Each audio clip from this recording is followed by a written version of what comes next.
तो चलिए आज बात करते हैं नकली वारिस की। ये एक ऐसी कहानी है जहां धोखा, लालच और करोड़ों की संपत्ति आपस में टकराते हैं। कहानी की शुरुआत होती है काठमांडू के एक बड़े 5 स्टार होटल से। सोचिए, वहां एक जवान लड़की बेहोश मिलती है और यहीं से झूठ का एक ऐसा जाल बुना जाना शुरू होता है जिसमें हर कोई उलझ कर रह जाएगा। अब ये जो घटना हुई ना, इसने एक बहुत बड़ी जांच की शुरुआत कर दी और एक सीधा सा सवाल सबके सामने लाकर खड़ा कर दिया।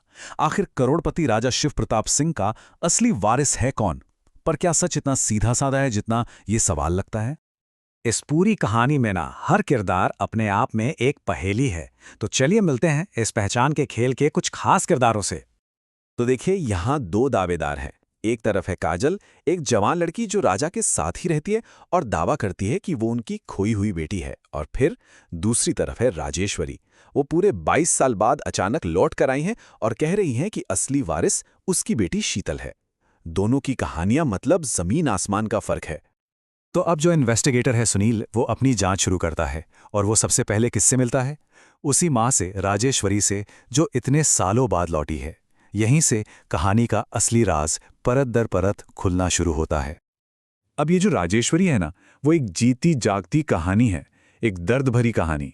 वो करीब 50 की लगती है, छड़ी के सहारे लंगड़ाकर चलती है। जब बोलती है तो पुरानी चोट की वजह से चेहरा एक तरफ खिंच जाता है। कहते हैं एक जमाने में वो बहुत खूबसूरत थी, पर एक कार एक्सीडेंट ने सब कुछ बदल दिया।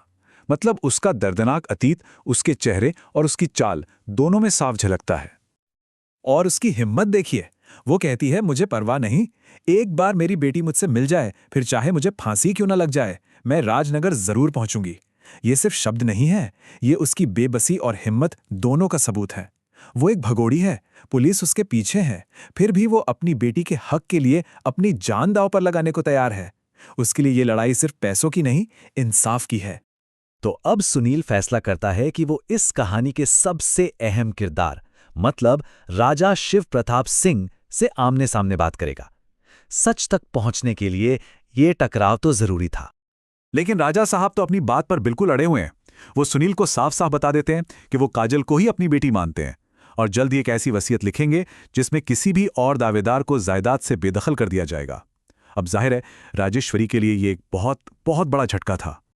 और यहीं पे कहानी में एक बहुत ही दिलचस्प छोटी सी डिटेल आती है। राजा के दफ्तर के बाहर उसकी सेक्रेटरी है अचला गुप्ता, जो चुपचाप बैठकर स्वेटर बुन रही है। अब ये सुनने में तो बहुत मामूली सी बात लगती है ना?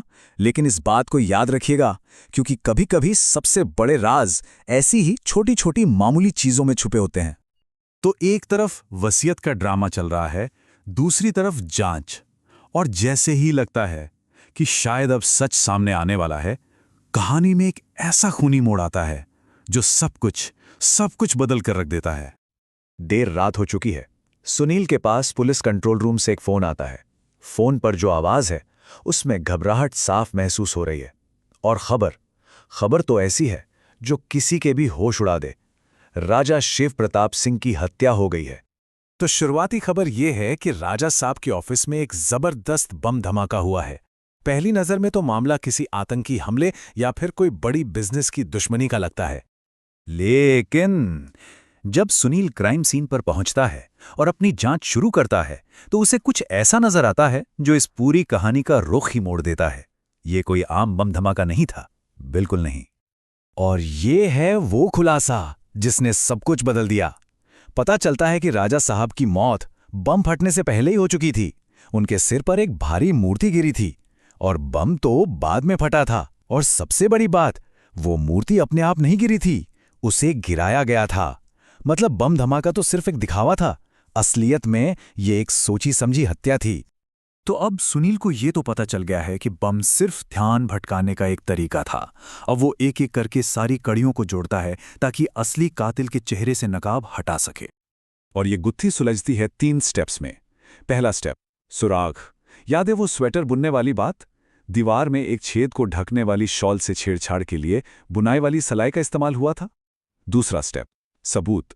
छेद के पास दीवार पर मिले फिंगरप्रिंट्स राजा की सेक्रेटरी अचला गुप्ता से मैच हो जाते हैं। और तीसरा और सबसे अहम स्टेप, एक बालिया बयान। जब अचला से सामना होता है तो वो टूट जाती है और सब कबूल कर लेती है। वो कहती है, हाँ, मैंने राजा साहब का कत्ल किया है, और वजह अपनी बेटी। वो बताती है कि काजल ही उसकी असली बेटी है, और अगर राजा वसीयत बदल देता तो उसकी बेटी की पोल खुल जाती और वो जेल पहुंच जाती। ये एक माँ का अपनी बेटी के लिए प्यार था जिसने उसे एक कातिल बना दिया। उसने ये पूरी साजिश अपने एक साथी सतीश बहादुर के साथ मिलकर रची थी। और आखिरकार कहानी अपने अंजाम तक पहुंचती है और इंसाफ होता है।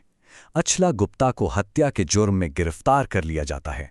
उसकी बेटी यानी नकली वारिस काजल अपने साथी सतीश बहादुर के खिलाफ सरकारी गवाह बन जाती है और सतीश को भी धोखाधड़ी के लिए गिरफ्तार कर लिया जाता है।